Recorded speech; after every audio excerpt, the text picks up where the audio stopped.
Hello, अस्सलाम वालेकुम। आवाज आ रही है?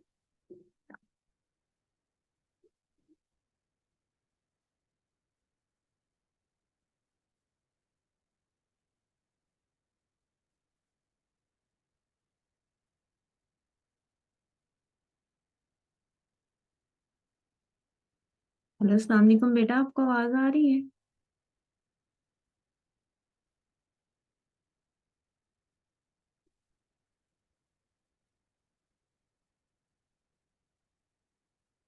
ओके। ठीक है। अच्छा, मैं ना एक चीज ना पहले क्लास कर स्टार्ट करने से पहले मैं ना एक चीज आप लोगों के साथ डिस्कस करनी है। तो वो मैं डिस्कस कर लेती हूँ, फिर देन क्लास स्टार्ट करते हैं।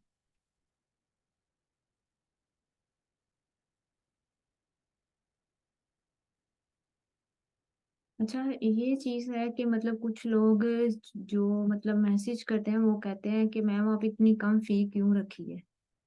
कुछ कहते हैं कि मैम आपने ज्यादा, पहले मैंने ज्यादा फी रखी थी तो बच्चों को ये इशू था कि मैम आपने इतनी ज्यादा फी क्यों रखी है, और कुछ कहते हैं कि मैम आपने इतनी कम फी क्यों रखी है। तो मैं आपको एक चीज क्लियर कर दूं कि कम और ज्यादा फी का मतलब क्या था। कि बच्चे ये सोच रहे हैं कि मतलब ये इन्होंने फी कम इसलिए रखी है या शायद फेक इंस्टीट्यूट है।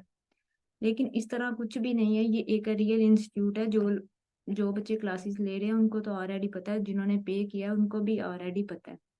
तो मैं ये चीज क्लियर कर रही हूँ कि बच्चे इस तरह सोच रहे हैं, ठीक है। और ये कम फी का ये था कि कम फी क्यों रखी थी, वो भी मैं आपको बता दूं।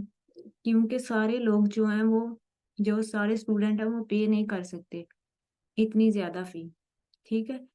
इसी वजह से मैंने जो है ना इसकी फी कम रखी। और जो हमारा इंग्लिश ऐसे और प्रेसी का रेगुलर सेशन है वो भी कल से हमारा स्टार्ट हो रहा है।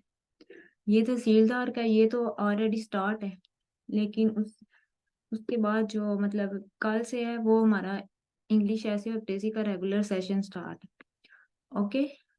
अगर किसी का कोई क्वेश्चन है तो मुझसे क्वेश्चन कर सकता है, फिर हम क्लास स्टार्ट करते हैं।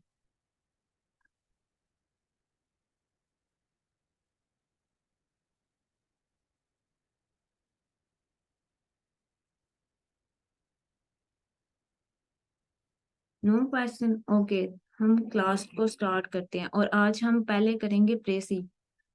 प्रेसी पढ़ेंगे। प्रेसी होती क्या है, इसको करने के क्या प्री प्री रिक्विजिट्स हैं या रूल्स हैं, ठीक है।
जी बेटा, आपको स्क्रीन शो हो रही है?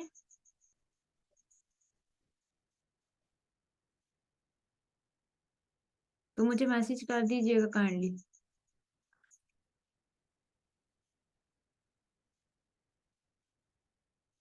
यस। ओके। चलो, हम क्लास स्टार्ट करते हैं। आहिस्ता आहिस्ता जिन बच्चों ने ज्वाइन करना होगा वो कर लेंगे। ठीक है, आज हम पढ़ते हैं प्रेसी। प्रेसी क्या होती है? अच्छा, मैं एक और चीज बता दूं। प्रेसी, प्रेसी एक फ्रेंच वर्ड है, ठीक है। मैं आपको बता दूं ये कौन सा वर्ड है, फ्रेंच वर्ड है, ठीक है। इसका एक, इसको प्रोनाउंस्ड कैसे किया जाता है वो भी मैं आपको बता देती हूँ, मैं राइट कर देती हूँ, फिर आपको आइडिया हो जाएगा कि किस तरह प्रोनाउंस किया जाता है।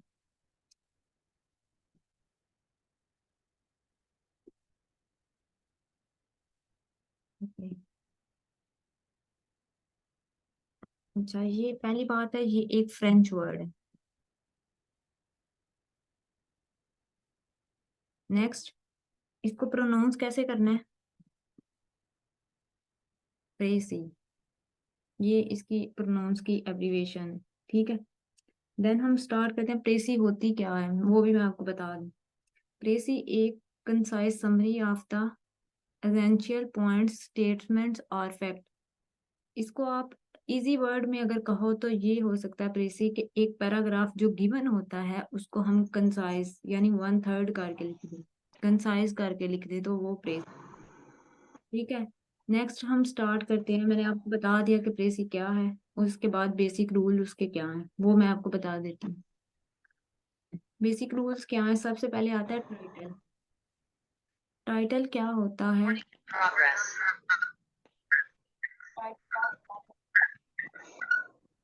टाइटल कौन है जो उन स्टूडेंट को अपना माइक म्यूट कर दे?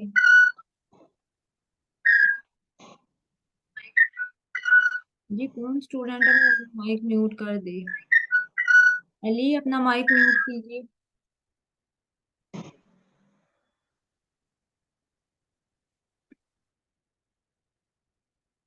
और तो मैं ही कर देती हूँ।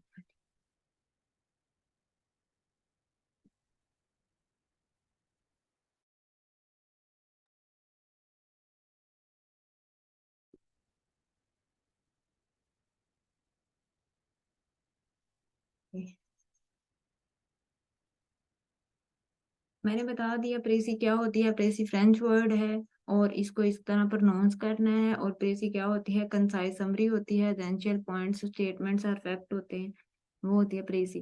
टाइटल। टाइटल की एक चीज मैं पहले बता दूं कि टाइटल आप लोगों ने पहले उसको देखना कैसे का मतलब कैसे ढूंढना है टाइटल, कि किधर है प्रेसी में टाइटल। उसकी मैं एक इजी ट्रिक बताती हूँ। आप सबसे पहले तो जब प्रेसी का पैराग्राफ जो गिवन दिया होता है एग्जामिनर ने, वो आप दो तीन बार उसको पढ़े। रिकॉर्डिंग स्टार्ट है। कोई स्टूडेंट मैसेज कर दे, रिकॉर्डिंग स्टार्ट है।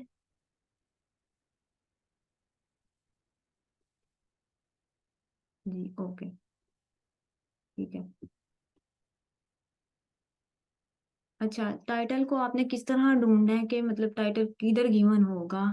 प्रेसी में जो एक पैराग्राफ दिया होता है, पहले तो आप उसको अंडरस्टैंड करने की कोशिश करें कि एग्जामिनर ने इसमें क्या पूछा है हमसे, क्या डिमांड की है। ठीक है, और टाइटल को किस तरह ढूंढना है मैं आपको बता देती हूँ। आप पहले पैराग्राफ को दो तीन बार रीड करेंगे। ठीक है, और जो सबसे पहले होता है, सबसे पहले दो तीन लाइनें होती हैं, या तो टाइटल उसमें होता है, या जो एंड पे लाइनें होती हैं, सबसे एंड वाली जो लाइंस होती हैं उसमें टाइटल होते हैं, या मेन आइडिया जो होता है हमारा प्रेसी का उसमें टाइटल होता है। बस इन तीन चीजों में ही टाइटल आपको मिलेगा। ठीक है, उसके बाद टाइटल को लिखना कैसे है वो भी मैं आपको बता देती हूँ। टाइटल को हम इन्वर्टेड कामा में नहीं लिखेंगे। कुछ टीचर्स ने आपको रिकमेंड किया होगा कि आप इसको इन्वर्टेड कामा में लिखें, तो आप इसको इन्वर्टेड कामा में नहीं लिखेंगे, इसको अंडरलाइन नहीं करेंगे। लेकिन उसको एक जैसे पेज, जो पेज दिया गया होता है, जो शीट दी गई होती है, उसमें आपने टाइटल लिखना है तो आप किस तरह लिखेंगे? सेंटर में लिखेंगे, पेज के सेंटर में, लेकिन वो उसको मार्कर के साथ लिखेंगे। ठीक है। अच्छा, टाइटल जो होते हैं ना, वो दो तरह से हम लोग जो है मतलब कुछ स्टूडेंट हैं उनको टीचर्स बताते हैं कि आप इस तरह टाइटल लिखें, लेकिन मैं जो आपको रिकमेंड करूंगी वो भी मैं आपको बता देती हूँ। पहले मैं टाइटल बताती हूँ। जैसे ये देखें, नीचे एग्जाम्पल दी हुई है, ये एक एग्जाम्पल है, आपको नजर आ रही होगी जिसको मैंने अंडरलाइन किया, कि लाइंग इज अ कर्स। ये सेंटेंस में दिया हुआ है कि झूठ एक लानत है। ठीक है, लेकिन हमने किस तरह टाइटल लिखना है वो भी मैं आपको बता देती हूँ। दूसरा ये है कि लाइंग अकर्स फ्रेज, ये। अच्छा, आपको आपने किस तरह टाइटल लिखना है? आपने सेंटेंस में हर गिज टाइटल नहीं लिखना, एग्जामिनर फेल कर देगा। प्रेसी को देखेगा अगर आपने सेंटेंसेस में लिखा है टाइटल, तो आपकी प्रेसी को पढ़े बगैर वो फेल कर दे। आपने टाइटल किस तरह लिखना है? फ्रेज की फॉर्म में लिखना है, जैसे कि मैंने लिखा लाइंग इज अ कर्स, एक सेंटेंस था, तो इसको फ्रेज में कन्वर्ट करना है। फ्रेज में इस तरह कन्वर्ट करेंगे। ठीक है, सबसे पहले तो मैंने आपको बता दिया टाइटल। अब नेक्स्ट चलते हैं, देखते हैं इसके आगे दूसरे रूल्स क्या हैं।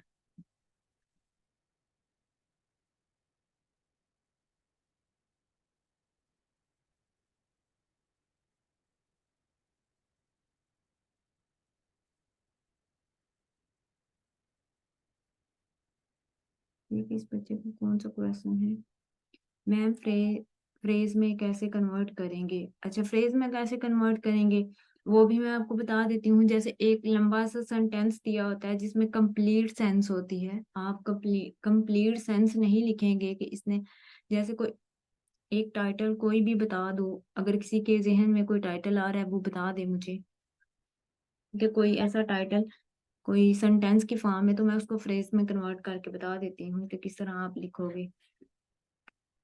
जो लंबे लंबे सेंटेंसेस होते हैं ना, उसमें आप बिल्कुल नहीं लिखेंगे, उसको हमेशा फ्रेज में करेंगे कन्वर्ट। हाँ, ग्रीड अ कर्ज, ग्रीड इज अ कर्ज। ठीक है, इसको अगर हम फ्रेज में कन्वर्ट करेंगे तो ग्रीड, जैसे ये लिखा हुआ है सेंटेंस नीचे आप देख रहे होंगे, हाँ, ये जो सादिया साबी ने करके बताया इस तरह हम उसको फ्रेज में कर देंगे। जैसे लंबे लंबे सेंटेंसेस है उस तरह नहीं लिखेंगे, कंप्लीट सेंस नहीं बताएंगे कि किस तरह। ठीक है, महानूर समझ आई?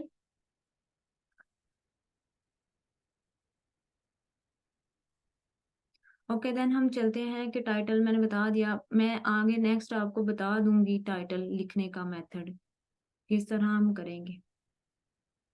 ओके, चलिए। अच्छा, टाइटल हमने किधर लिखना है? कुछ टीचर रिकमेंड करते हैं कि टाइटल आप जो है वो प्रेसी जब लिख लें तो आप नीचे टाइटल को लिख दें, लास्ट पे जिधर वर्ड्स लिखते हैं एक साइड पे मेंशन करते हैं, बिल्कुल उधर नहीं लिखना। टाइटल को हमेशा टॉप में लिखना है, जैसे मैंने बता दिया कि किधर लिखना है, सेंटर में लिखना है, मार्कर के साथ लिखना है टाइटल को।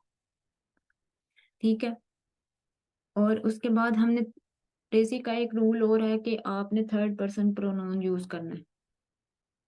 ये तो सबको ही ऑलरेडी पता होगा थर्ड पर्सन प्रोनाउन क्या होते हैं।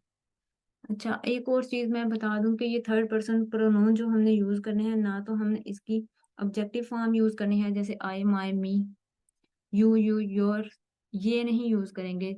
ही शी इट दे जो है ना, जैसे थर्ड पर्सन प्रोनाउन है तो इसके आगे से जो पोजेसिव केस और ऑब्जेक्टिव केसेस हैं वो हम लिखेंगे। ठीक है, उसके बाद जो है avoid the unnecessary explanation, examples नहीं लिखेंगे, बिल्कुल नहीं लिखेंगे। जो कोई एग्जाम्पल दी है उसको आप स्किप कर दो कि ये एग्जाम्पल है, उसको तो बिल्कुल पढ़ो भी ना, छोड़ दो। कोई नेम है तो उसको डायरेक्ट नहीं लिखेंगे, ही शी इट। अगर कोई फीमेल है तो शी कर ले, और अगर कोई मेल है तो ही कर ले। ठीक है, पर्सन्स का नाम भी नहीं मेंशन करेंगे, मैंने ये बता दिया है। डेट्स भी मेंशन नहीं करेंगे। लंबी लंबी एक्सप्लेनेशन नहीं छोड़नी इसमें प्रेसी में।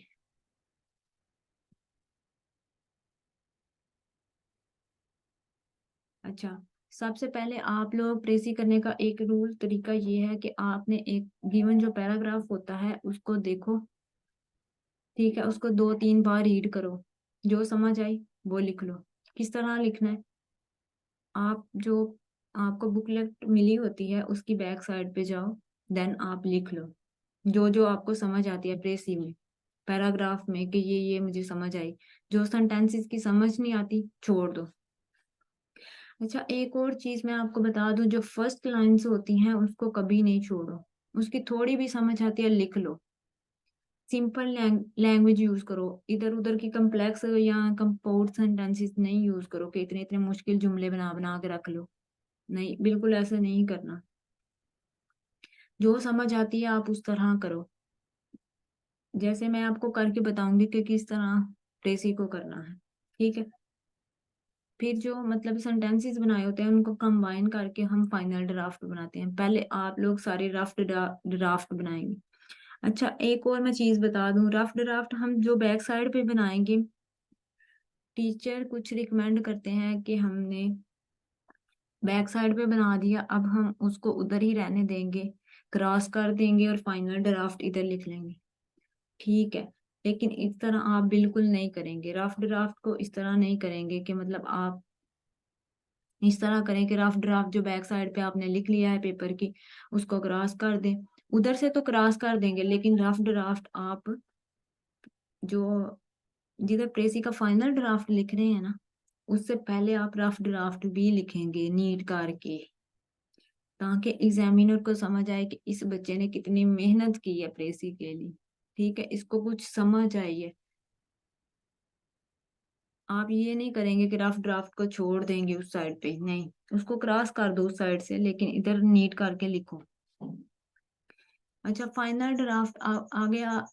फाइनल ड्राफ्ट जो हम लिखेंगे वो एक सिंगल पैराग्राफ होता है, वन पैराग्राफ जिसको कहते हैं। ठीक है, वो हम तो नीट करके लिखेंगे, वो भी मैं आपको बता देती हूँ आगे नेक्स्ट। हम जब प्रेसी करते हैं तो मैं आपको बता देती हूँ। उसके बाद जो सबसे पहले एक और चीज होती है, डायरेक्ट क्वेश्चन जो होते हैं हमारे, जैसे किसी बंदे का नाम है, किसी पर्सन का नाम है, तो हमसे मतलब नाम है, तो हम उसको डायरेक्ट नहीं रहने देंगे, उसको इनडायरेक्ट कन्वर्ट कर देंगे, इनडायरेक्ट स्पीच में कन्वर्ट कर देंगे। जैसे डायरेक्ट और इनडायरेक्ट करते हैं आप लोग, नरेशन करते हैं ना, जिसको नरेशन आती होगी वो प्रेस ही कर लेगा। जो डायरेक्ट बात है उसको इनडायरेक्ट में कन्वर्ट करो। ठीक है, एक सिंगल पैराग्राफ लिखेंगे, वो तो मैं ऑलरेडी बता चुकी हूँ। उसके बाद प्रेसी का स्टार्ट किधर से लेंगे। आप लोगों के जहन में आता होगा कि हमने प्रेसी स्टार्ट किधर से मैम करनी है, आप मुझे हमें ये बता दें। मैं आपको बता दूं, आप जब प्रेसी पढ़ोगे आपको उसमें से एक कुछ क्रक्स मिलेगा। जिस तरह हम थीसिस लिखते हैं, थीसिस हमारे ऐसे का क्रक्स होता है, इस तरह प्रेसी का जो पैराग्राफ गिवन दिया होता है उसमें भी मेन आइडिया होता है। आपको वो समझ आ जाएगी कि इसमें हमसे कौन सा मेन आइडिया पूछा गया, बताया गया है उसने। ठीक है, वो आप लोग जो मेन आइडिया से उसको स्टार्ट करेंगे प्रेसी को। इधर उधर के जुमलों से स्टार्ट बिल्कुल नहीं करना, आपने मेन आइडिया से प्रेसी को हमेशा स्टार्ट करना है। जब मेन आइडिया से प्रेसी स्टार्ट हो गई, देन आप क्या करेंगे, मेन आइडिया से आप की आइडियाज की तरफ चले जाएंगे। जो गिवन होंगे, की आइडिया दिए होते हैं ना प्रेसी में, ठीक है, जो जो आपको समझ आ रही है आप उसको की आइडियाज की तरफ लेते जाएंगे। जैसे पहले मेन आइडिया वन दिया, फिर की आइडिया, फिर उसके अगला की आइडिया, क्या क्या बताया गया है प्रेसी में, उसको ना एक ऑर्डर में करेंगे, सीक्वेंस वाइज।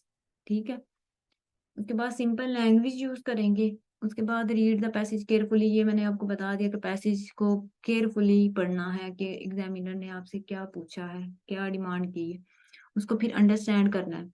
अच्छा, एक और चीज बता दूं, कुछ प्रेसी के पैराग्राफ इस तरह के होते हैं कि उसमें कोटेशन मेंशन होती है, आप कोटेशंस नहीं लिखेंगे, उसको अवॉइड कर देंगे। इलिस्ट्रेशन मेंशन होती है, उसको भी छोड़ देंगे। ठीक है। अच्छा, एक कुछ बच्चे ऐसा करते हैं कि उनको कुछ पैराग्राफ पढ़ते हैं, उनको समझ कुछ और आती है, वो क्या करते हैं, अपने पर्सनल कमेंट्स और व्यूज देना शुरू कर देते हैं प्रेसी में। ठीक है, आप लोग बिल्कुल इस तरह नहीं करेंगे, अपने पर्सनल कमेंट्स और व्यूज नहीं देंगे कि मुझे ये समझ आई। एग्जामिनर ने आपके पॉइंट्स ऑफ व्यू से नहीं आपको पूछा, उसने अपने पॉइंट ऑफ व्यू से पूछा, आप उसका पॉइंट ऑफ व्यू बताएंगे कि वो हमसे क्या डिमांड कर रहे हैं। ठीक है, उसके बाद सबसे जो एक हम मिस्टेक करते हैं, जो हमारी लोगों की एक मिस्टेक है, ग्रामेटिकली मिस्टेक्स हमारी बहुत ज्यादा होती हैं, प्रेसी फेल होने के चांसेस ज्यादा होते हैं, ये नहीं करेंगे ग्रामेटिकली मिस्टेक। ठीक है, दूसरी बात, यूज द पास्ट टेंस। अच्छा, ये चीज पूछे मैम, अगर प्रेसी प्रेजेंट में है तो हम पास्ट में जाएंगे, और पास्ट में है तो हम प्रेजेंट में जाएंगे, किधर जाएंगे बता दें मैम, प्रेसी किस तरह लिखनी है, किस सेंटेंस टेंस की फॉर्म में लिखेंगे, तो मैं आपको बता दूं कि हमेशा पास्ट में प्रेसी को करते हैं, प्रेजेंट में नहीं करते। अच्छा, और प्रेसी को जो है, वो प्रेसी जो होती है वो सिंपल और कंसाइज करेंगे, क्लियर क्लियर द आइडिया करेंगे, कोहेरेंस होनी चाहिए, नरेट करेंगे। अच्छा, अगर किसी बच्चे को कोई क्वेश्चन है तो वो मुझसे क्वेश्चन कर ले, देन हम फिर चलते हैं और प्रेसी करते हैं आज।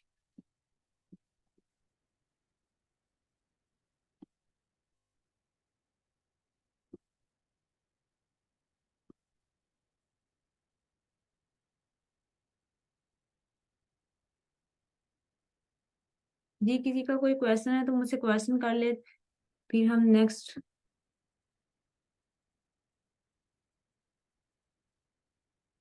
करते हैं प्रेसी। नो क्वेश्चन, फिर स्टार्ट करें हम प्रेसी। अच्छा, फाइनल ड्राफ्ट से पहले नीट रफ ड्राफ्ट लिखेंगे तो स्टार्ट में मेंशन करेंगे। अच्छा, मैं आपको एक चीज क्या मेंशन करेंगे, रफ ड्राफ्ट जो होता है। अच्छा, फाइनल ड्राफ्ट जो हमने लिखा होता है ना, वो तो मैं बता देती हूँ किस तरह हम लिखेंगे। नीट करेंगे रफ ड्राफ्ट को, हाँ बिल्कुल नीट करेंगे, उसके ऊपर मेंशन भी करेंगे कि ये हमने रफ ड्राफ्ट बनाया है। उसमें जो जो पॉइंट्स एक दो नंबर नंबरिंग के साथ हम मेंशन कर देंगे कि फर्स्ट नंबर पे मुझे ये समझ आए, सेकंड थर्ड, इस तरह।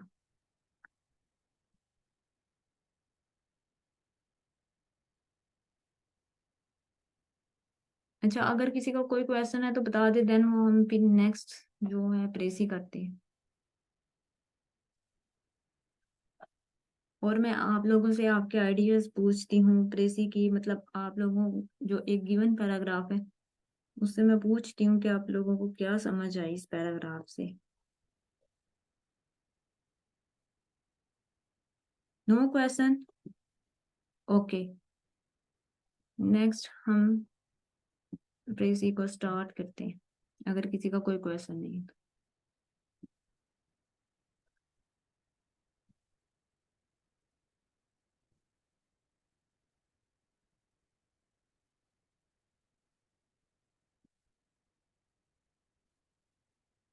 हाँ क्वेश्चन है, अब मैं पूछ रही थी पहले, लेंथ कितनी मैक्सिमम मिनिमम, अच्छा लेंथ कितनी होती है, वन थर्ड होती है बेटा, वो तो ऑलरेडी मैं आपको बता चुकी हूँ। जैसे 154 59 वर्ड्स हैं तो 53 या 54 वर्ड्स या 55 आप लिख सकते हैं, वन थर्ड।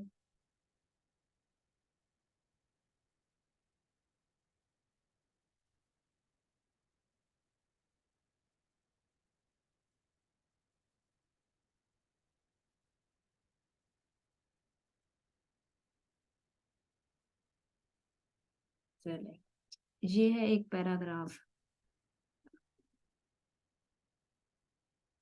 अच्छा, सब लोग इसको रीड करें और फिर मुझे बताएं कि आप लोगों को क्या आइडिया हुआ कि ये प्रेसी का पैराग्राफ में एग्जामिनर ने क्या डिमांड की। जैसे मैंने आप लोगों से पूछा तो मैंने आपसे क्या पूछा है, सब लोग अपना पॉइंट ऑफ व्यू से बताएंगे। स्क्रीन शो हो रही है?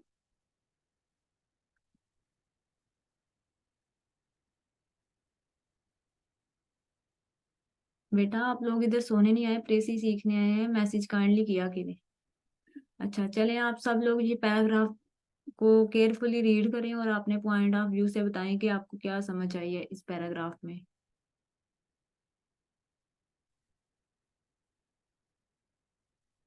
अभी मैंने सबसे बारी बारी पूछ,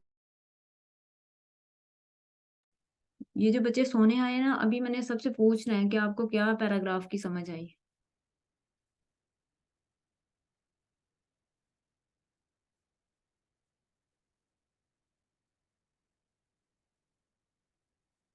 2 और 3 मिनट्स हैं, उसके बाद फिर मैं आपके पॉइंट ऑफ व्यू से पूछूंगी कि आपको क्या समझ आया।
ओके, अभी मैं सबसे बारी बारी पूछती हूँ कि उसको क्या समझ आई है, तो वो अपना माइक अनम्यूट करके मुझे बताए कि उसको ये समझ आई है। मैम मुझे हम ये समझ आई।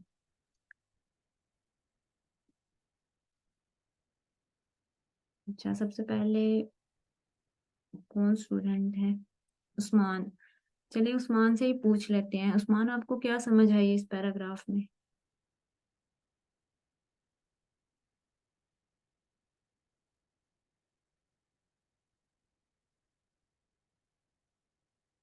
हेलो उस्मान, आवाज आ रही है आपको? ओके, उस्मान को आवाज नहीं शायद आ रही, या उनको समझ नहीं आई। चले, नेक्स्ट जो है अनमोल। अनमोल, आप बताओ आपको क्या समझ आई इस पैराग्राफ में?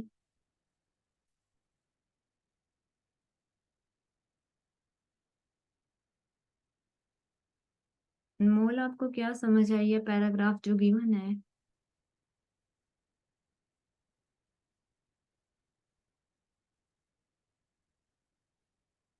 अच्छा जी, अनमोल की शायद चैट आई है, मैं देखती हूँ। मैम, ओवर ईटिंग की डिसएडवांटेज एंड। मैम इसमें तो अच्छा। अच्छा उस्मान, बताओ क्या समझ आई आपको? मैम इसमें तो ओवर ईटिंग से खाने के रिलेटेड इसके डिसएडवांटेज बताए, और लूज वेट या गेन वेट, ये चीज और कुछ खाने से रिलेटेड ही है। ठीक है, हम्म। अनमोल को भी ये समझ आई है कि ये है पैराग्राफ, इसमें इसमें डिसएडवांटेज उसके पूछे गए हैं। अच्छा, देन कौन सा हम्म। स्टूडेंट है? महनूर। महनूर से पूछते हैं, महनूर आपको क्या समझ आई है? अगर मीटिंग एंड हो जाएगी तो आप काइंडली दोबारा से मीटिंग को ज्वाइन कर लीजिएगा, इसी को। ओवर ईटिंग के खाने के अच्छा, अभी अली बोल रहे हैं। जी मैम। ओके अली। अच्छा महानूर, आपको क्या समझ आई है? नहीं समझ आई, कोई बात नहीं, मैं आपको बता देती हूँ इसमें क्या पूछा गया है। अच्छा, ये था ओवर ईटिंग के डिसएडवांटेज ही पूछे गए थे इसमें। अगर हम ओवर ईटिंग करते हैं तो हमें क्या नुकसान होते हैं, और अगर हम कम खाते हैं तो हमें क्या फायदे होते हैं, वही बताए गए हैं। दोनों चीजें बताई गई हैं। आप लोगों ने एक ही चीज को हिट किया है कि मतलब डिसएडवांटेज की तरफ देखा है, लेकिन इसमें दोनों चीजें बताई गई हैं। ठीक है। मैम मैंने दोनों कहा, मैंने कहा एडवांटेज और ओवर वेट और लूज वेट।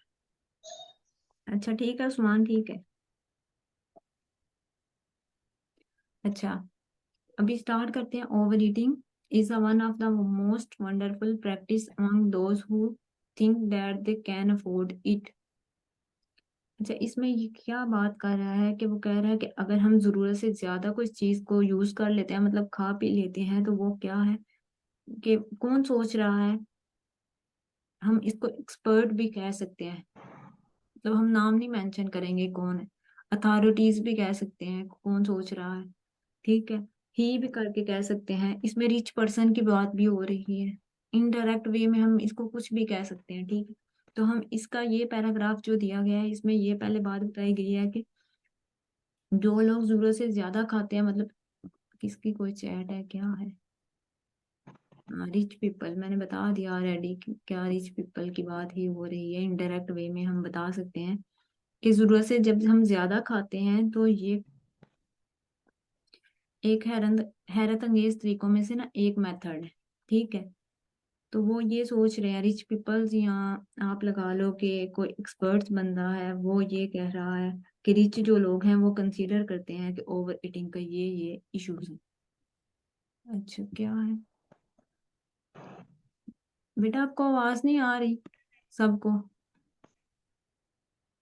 मैम आ रही है, मेरे को सही आ रही सादिया को शायद आवाज नहीं आ रही, तो वो कह रही है कि मतलब पता नहीं क्या।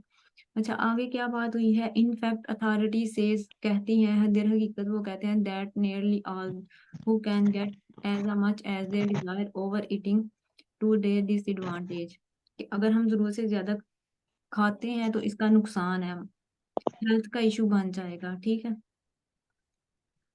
तो इतनी हमने पढ़ ली, इतनी तो हमें समझ आ गई। अब कंसाइज करते हैं इसको कि हम किस तरह इसको कंसाइज कर सकते हैं। ये एक बहुत लंबा, मतलब तीन चार लाइनों है, तीन चार लाइनें हैं, तो हम इसको किस तरह वन लाइन में कन्वर्ट करेंगे। ठीक है, तो मैं आपको बता देती हूँ। मैं ये भी कह सकती हूँ कि मतलब ये जो वर्ड है, those who can, those who think that they can, ये भी कह सकती हूँ। एक्सपर्ट्स भी कह सकती हूँ। अथॉरिटी सेज दैट, नियरली भी कह सकती हूँ। और सबसे बेहतरीन जो वर्ड है, मतलब इतने वर्ड इतने लंबे लंबे छोड़ने के बजाय आप लोग लिखो सीधा से कि the rich people consider excessive eating a Baij of their class. ठीक है, कि ये जो लोग हैं, मतलब जो रिच पीपल हैं, वो कंसीडर करते हैं कि ओवर ईटिंग क्या है, मतलब ओवर ईटिंग को वो अपना हिस्सा एक समझते हैं, पोजेशन जैसे मलकियत होती है। ठीक है, तो वो ये समझ रहे हैं। आगे हम चलते हैं कि वो क्या कह रहा है। This class of the people could save a great more food than they can save by missing one meal per week, and at the same time they could improve their health। यहाँ तक, यहाँ तक क्या है कि उसने कहा है कि इस तबके के जो लोग हैं इससे कहीं ज्यादा खुराक सेव कर लेते हैं, जितना कि वो हफ्ते में एक खाना खाते हैं, वो ज्यादा से ज्यादा खाते हैं, तो वो सेविंग नहीं कर सकते, खाने को सेव नहीं करते, मतलब ज्यादा से ज्यादा खाते हैं, जिसकी वजह से हेल्थ के इशू बन जाते हैं। तो जो लोग कम खाते हैं तो उनकी क्या है कि मतलब जो सेहत है वो बेहतरीन रखते हैं। ये at the same time they could improve their health, वो अपनी सेहत को जो है वो बरकरार रख सकते हैं। आगे चलते हैं। अच्छा, इस ये जो पैराग्राफ है कि मतलब ये इसमें ये बताया गया है कि ओवर ईटिंग का मैंने बता दिया, हम इसको कंसाइज कैसे करके लिखेंगे वो मैं आपको बता देती हूँ कि कंसाइज किस तरह करना है, किस तरह सेंटेंस लिखने हैं। बोल के बता दूं या लिख के बता दूं, मैसेज पे आप चैट बॉक्स में बता दीजिए, मैं वही कर लेती हूँ जो आपको समझ आती है।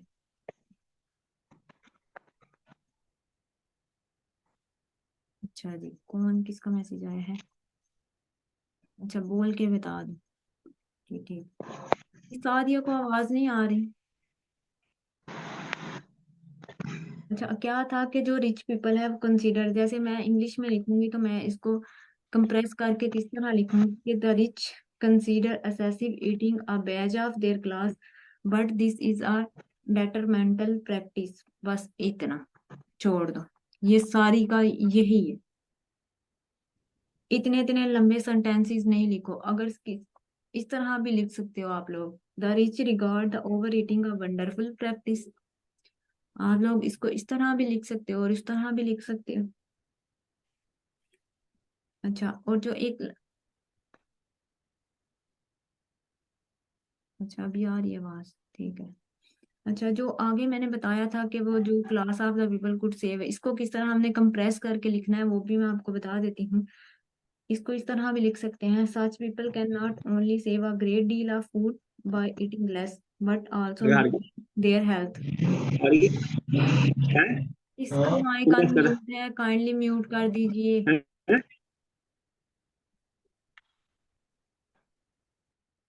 अली आप,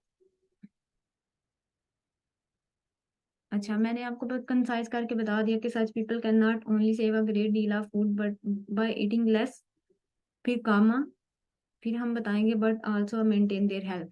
इतना तो हो गया। अब आगे चलते हैं। A heavy meal at night, so they the so called dinner is the fashion with the many and often it is a taken shortly before retiring। इसकी क्या समझ आई है कि वो क्या पूछ रहा है कि ये लोगों ने रात के रात के वक्त खाना जो है ना, जिसको हम डिनर कहते हैं, डिनर, ये क्या है कि लोगों ने फैशन बना लिया कि लेट नाइट खाना है, उससे पहले नहीं खाना। तो अगर आप लोग सोने से पहले 2-4 घंटे खाते हैं, इसके हिसाब से मेन मैं आइडिया यही बता देती हूँ कि अगर आप लोग सोने से 3 या 5 घंटे, उसने पहले इसमें बताया हुआ है इस गिवन पैराग्राफ में कि अगर आप सोने से 3 या 5 घंटे पहले खा लेते हैं तो ये क्या करता है कि आपकी बॉडी को तवानाई यानी एनर्जी प्रोवाइड करता है। और अगर आप खा के सो जाते हैं तो क्या होता है कि ये आपकी सेहत को खराब कर देगा। ठीक है, और जो मतलब कुछ चीजें होती हैं, जो ऑयली चीजें हम यूज करते हैं, वो क्या करती हैं कि वो हमारे वजन को बढ़ा देती, वेट को गेन कर देती। ठीक है, तो हमें इसलिए इसने ये सारा पैराग्राफ में ये बस यही बताया कि शाम का जो खाना है वो हल्का होना चाहिए, और हमें थोड़ा बहुत खाना चाहिए, ताकि हमारी जो एक तो ज्यादा खाने एक एक तो ये है कि हम इतना ज्यादा ना खाएं, दूसरा ये है कि ये हमारी एनर्जी को गेन करवाता है, और क्या होता है कि पैसों की भी एक बचत हो जाती है। अगर पैराग्राफ को पढ़े तो आपको भी यही समझ आएगी। ठीक है, अब इसको फाइनल ड्राफ्ट में कैसे कन्वर्ट करना है वो मैं आपको बता दूं। अच्छा, इसका ये सारा पैराग्राफ को अगर मैं पहले जैसे रफ ड्राफ्ट में कन्वर्ट करते हैं, तो मैंने आपको बता दिया कि सबसे पहले तो मैं ये बताऊंगी कि जो रिच पीपल है वो regard over eating a wonderful practice, ये लिख सकते हैं, या rich consider excessive eating a Baij of their class but is a डेट्रिमेंटल practice, ये लिख सकते हैं। ठीक है, अगर मीटिंग एंड हो जाती है 1 मिनट के बाद तो आप काइंडली दोबारा ज्वाइन कर लीजिएगा, क्योंकि आज हमने बस प्रेस ही कर लेनी है, और उसके बाद फिर बस अगर कोई किसी का क्वेश्चन होगा तो वो क्वेश्चन कर सकते हैं।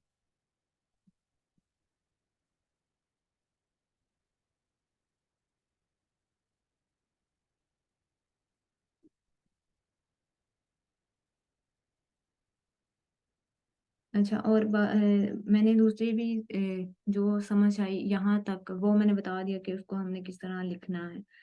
अब मीटिंग 1 मिनट के बाद एंड हो जाती है, तो जब दोबारा से ज्वाइन करते हैं तो फिर मैं नेक्स्ट बता देती हूँ कि हम उसको किस तरह कंसाइज करके लिखेंगे।